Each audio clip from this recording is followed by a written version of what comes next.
But for me, I usually look at things as either there's this option, you don't want to do this. So, okay, you can go back to your 9 to 5 and hate your life, or you get over yourself and do the things that you don't particularly want to do, but it gives you the life that you want and the lifestyle that you want. So for me, it's a small price to pay. And I just kind of have learned to push myself and just do it. This is the Reframe Your Journey podcast, because we know you can go further and faster together. It doesn't have to be a guessing game. Each session, we'll be getting into advice and tactical tools centered around the 3 S's of strategy, systems, and long-term success. I'm Greg Ryder, entrepreneur, course creator, and coach. Let's dive in. My guest this week is for all the designers out there.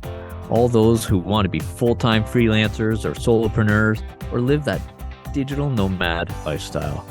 She's grown an incredibly strong community through sharing her journey on the LinkedIn platform. She is a Canva master and has a deep understanding of just how to help others with their personal branding needs and how to stand out in such a crowded market. Please welcome Jane Kisnica.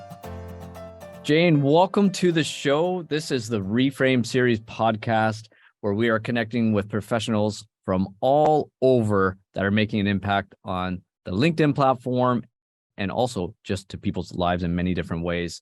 Thank you for being here. How are you? Thanks for having me. Yeah, I'm good. I've caught a bit of a cold since being back in the UK, but other than that, I'm very good. Back in the How UK. are you? I am wonderful, and I live in Canada, of course, so I know what that's all about. So where do you spend most of your time? You're saying back in the UK, Jane. Where do you spend most of your time now? Asia. I was in Southeast Asia for about 7 months. I was in Bali for a bit, and then I was in Thailand for a bit, and now I'm back in UK, Europe for about 2.5 months, and then heading back out to Asia again in June. Yeah.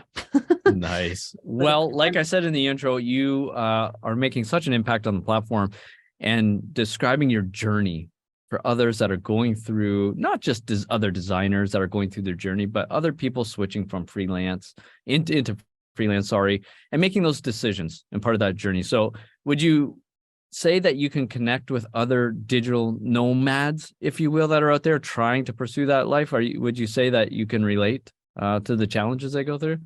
Yeah, absolutely.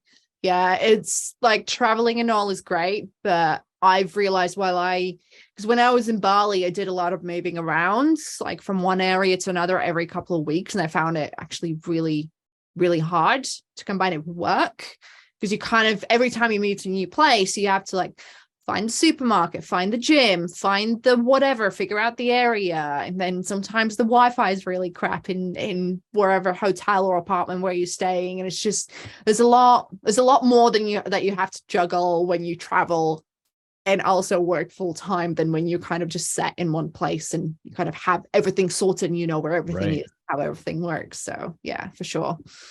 Right. Well, it's what a time to live in, because this used to be a big dream for so many of us. Like, you always saw the picture of the person at the beach with the laptop and thought like, oh, they've got it made, right? Oh yeah. I'm going to share a couple posts of yours, and we're going to dig in here to get your take. Here's the first one. So the first post here is, here's what they don't tell you about being your own boss. And you go through describing the journey of becoming a freelance graphic designer. Yes, it's one of the best things that's ever happened to you, but it is not all sunshine and unicorns. And you describe some of the challenges of going through this, meaning you work more than your 9 to 5. It's hard to, people will mess with you. You got to do things like collect on invoices. And yes, there's many benefits, but there's also many hurdles. So why don't you take us through some of the ones that really come to top of mind when you think about the challenges of becoming your own boss, essentially?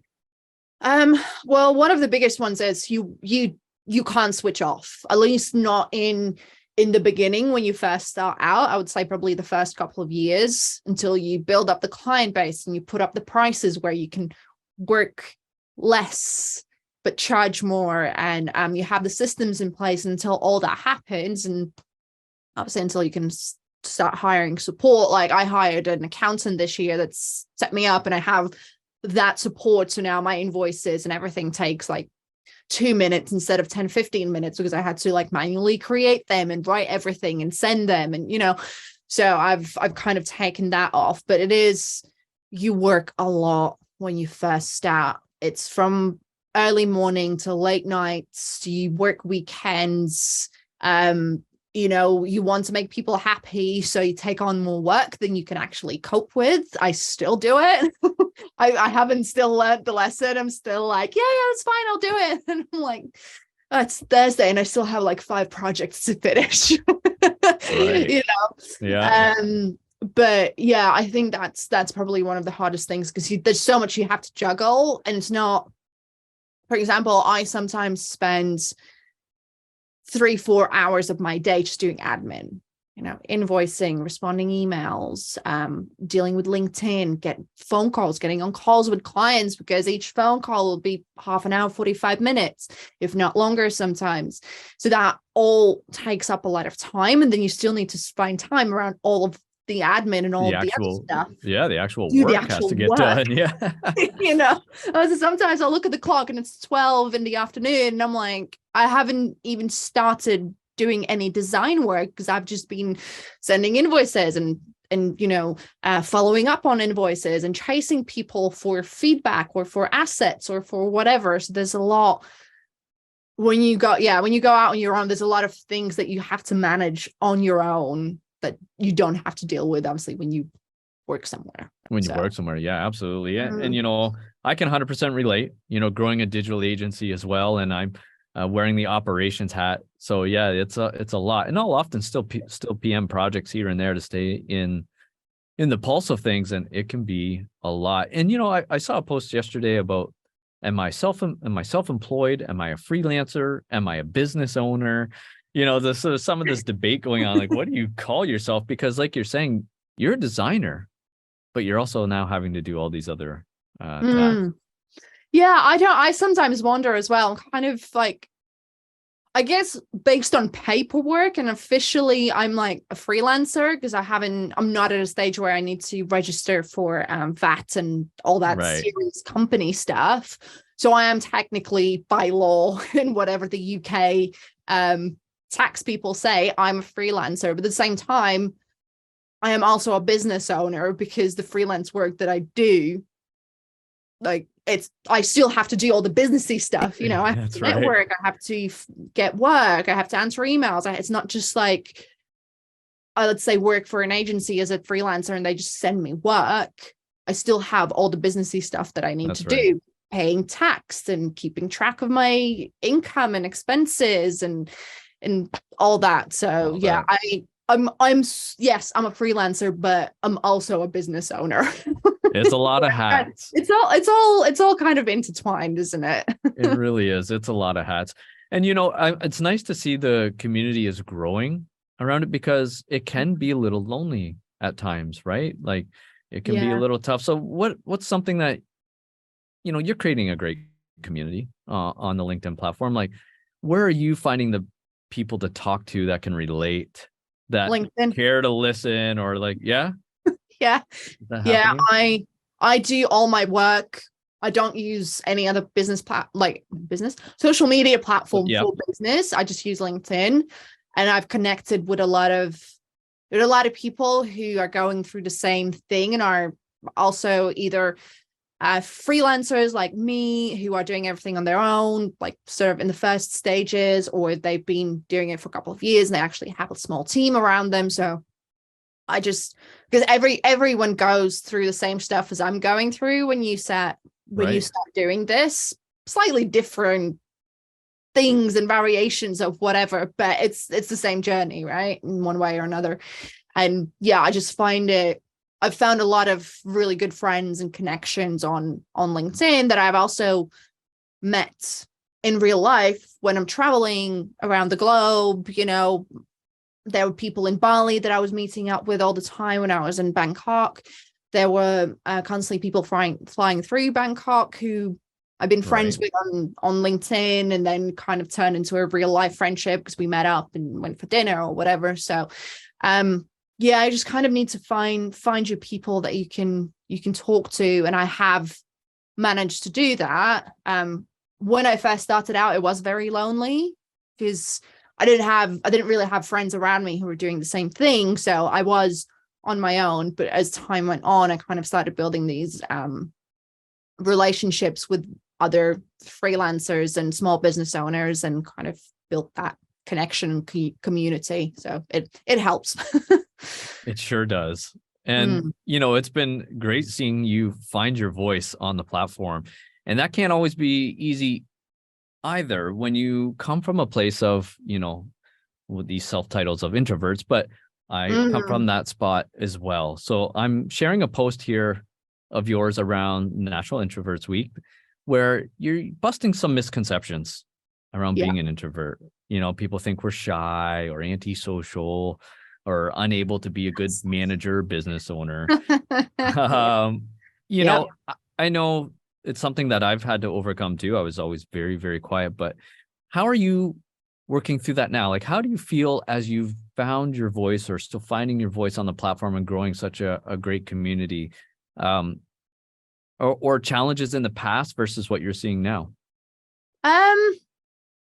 So I think I guess you kind of just get used to it, but I think the hardest thing for me when I first started out as a business owner and posting on LinkedIn and all that was the constant interaction with people. And obviously you have to get on calls. Like sometimes I'll have 3, 4, 5 calls in a day. Worst nightmare for an introvert, as you will know. Like, I secretly in the back of my head, I sit there and go, oh, I hope they're not going to log in. I hope they have to cancel, because I'm like, I don't want to have this call, which I know I have to because that's how business is done. But, my little introvert goes, oh, I don't want to do this. And then person comes on, I put on the smile and I kind of get through it. And then at the end of the day, I'm like, oh, I need to retreat into the mountains for a week and recover my energy. But you kind of it's just one of those things that you have to do. Like I've never really been necessarily shy as a person, but I do get very exhausted when I'm around people, especially like working in an office for me was very, very hard. I was drained at the end of the week. I would like on a Friday, I would go to bed and have like a 16-hour sleep because I was so exhausted from just being around people all week, 9 hours a day. And now it's more balanced because I have certain days when I take calls. Some weeks I don't have any calls. Some weeks I have loads of calls in one day. So it bounces around, but I find it a lot easier to manage. And it's also on my terms. I communicate with people when I want to, and for how long I want to. And I just find you just got to do these things, right? It's either getting on the calls that I don't want to get on and doing all this stuff, or it's going back to 9 to 5, and I'm not doing that. So it's just for me, I don't know how others deal with it, but for me, I usually look at things as either there's this option, you don't want to do this, so okay, you can go back to your 9 to 5 and hate your life, or you get over yourself and do the things that you don't particularly want to do, but it gives you the life that you want and the lifestyle that you want. So for me, it's a small price to pay, and I just kind of have learned to push myself and just do it. And then the more you do it, the easier it becomes. You just kind of, you go, okay, I have 5 calls today. We'll power through this. Well said. Well said. Yeah. I'm the same. I'm on a lot of calls, and I actually find, I don't know if these Zoom calls are more draining than in person. I'm not sure, but I find I have more of them since working remote. I actually have a lot more little meetings in my calendar. So I do my best to try and stack them on certain days and then keep certain days quiet if possible for that same reason. Yeah. And I've done physical work in the past, like where I grew up, working on farms, or grew up working in steel factories and all these physical labor jobs. But the mental drain leaves you just as tired as the physical drain of a job. Oh, like absolutely. That. Absolutely, like done mentally sometimes. For me, like if I go, like during the calls is exhausting, but for me in person is even more so, because I feel, at least when you're in a call, you're like, okay, we have 30 minutes, we get through this, it's done, and then I can chill. But when you're meeting someone in person, that's like 2-3 hours of constant communication and engagement. And I find that every time I go to a networking event, I'm like, I spend the next day in bed because I'm like, I just need peace and quiet and sleep. Yes. And recharge my batteries. we cannot be alone with this. I'm sure many people suffer this sort of fatigue at the end of their weeks. And I know for myself, and when you have families and kids to come home to, and it kind of all blurs. So I think it's been a big challenge over the last 2-3 years since the more remote work has happened since COVID, is the blur of life and work. And it can be very mentally exhausting. I'm going to share one more here. So let me get to it here. This is actually from one of my posts though, Jane. This is from James Martin. Yeah. Yes. And why designers don't like criticism. And I want to talk a bit about design with you. Obviously, that's your world. And what people criticize, the finished product, people judge it, versus what they don't know that goes into that work of a finished product. The budget, the brief, the effort, the process, client subjectivity to what they like, what colors they like or don't like, and everything that goes into it. So for all the designers out there, what is something that you have learned to really help you grow as a designer and dealing with other people's opinions of your work? Main thing, remind myself it's not personal. It's not the feedback. Like I hate feedback. I don't like to be criticized. I can get quite defensive. Like I've actually worked on that a lot since I've become my own boss, because you have to. So it's been a big growing sort of experience for me. But yeah, I just, every time someone says something, I just try to remind myself that it's not a critique of me. It's not an attack on me. It's just, design is very subjective. They just don't like that thing. Just change it and do what they asked, and that's it. Like it's not an attack on you. Of course, you do get some people who have very poor communication skills, and then the way they communicate their feedback is very aggressive and sort of makes you feel really down. And then you just kind of you just suck it up. You kind of go, it's not about me. It's not about me. Then you step away. I usually step away. I try to step away from that email or message or whatever, and then come back to it with a clearer head and calmer mind, then get back to them and just do whatever they asked. And yeah, because I've also learned to not always argue with the client, because sometimes they will want something done that doesn't look good or doesn't look as good as it did before, because they want to make the changes. And sometimes I do argue, but sometimes it's just like, you know what?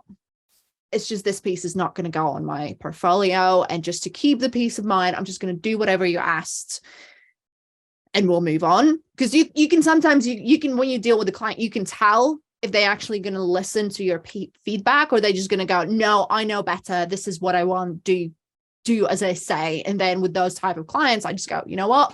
Fine. You can have whatever you want. I'll do whatever you want. It's going to look worse. I warned you.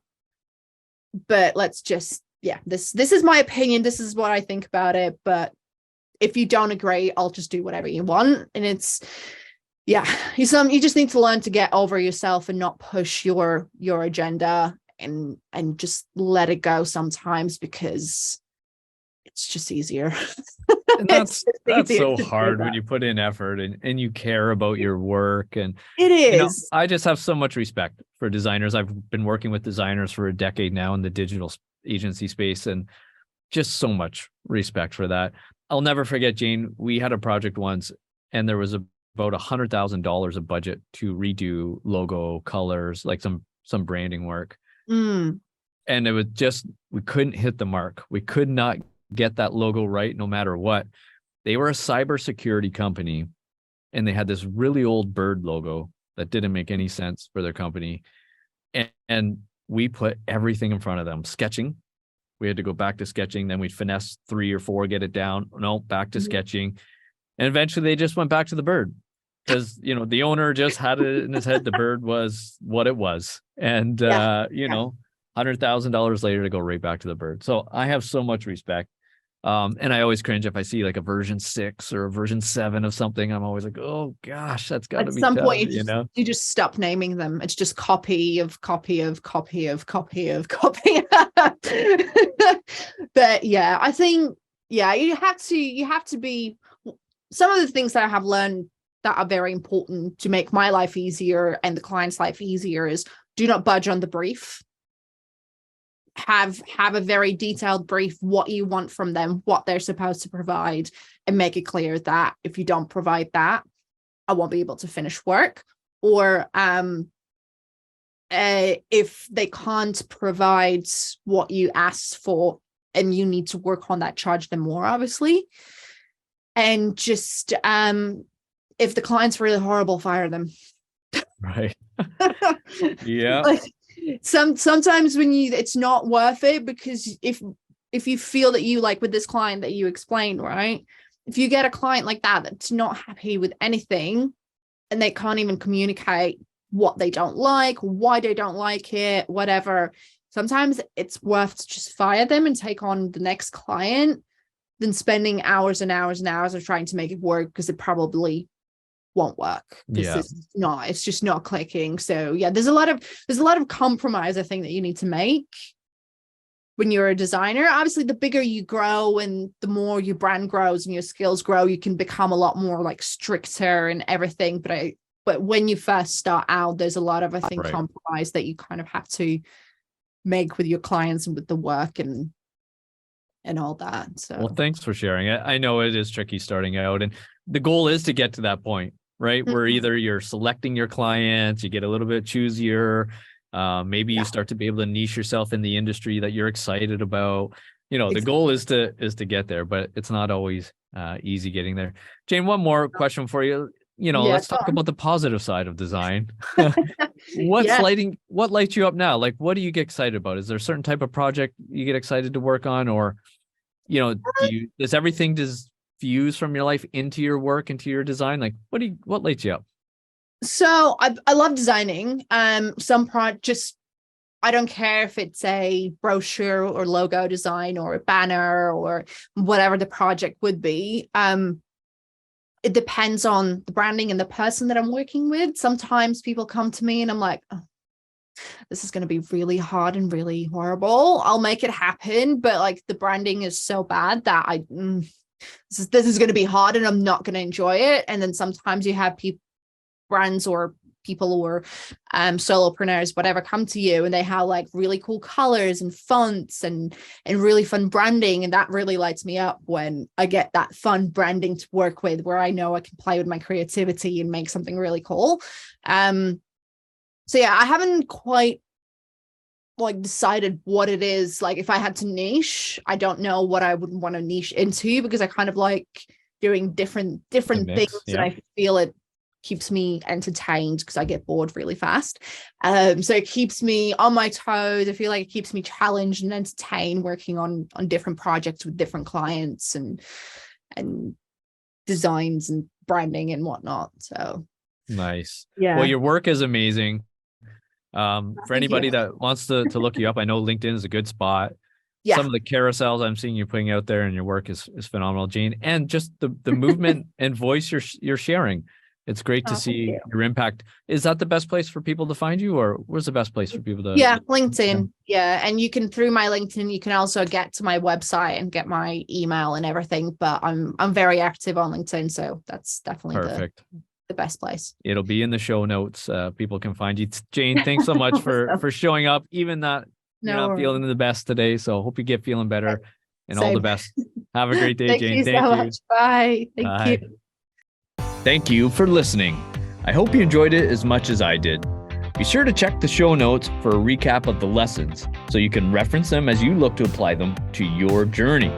Please be sure to subscribe, give it a like, and a comment. It is very much appreciated.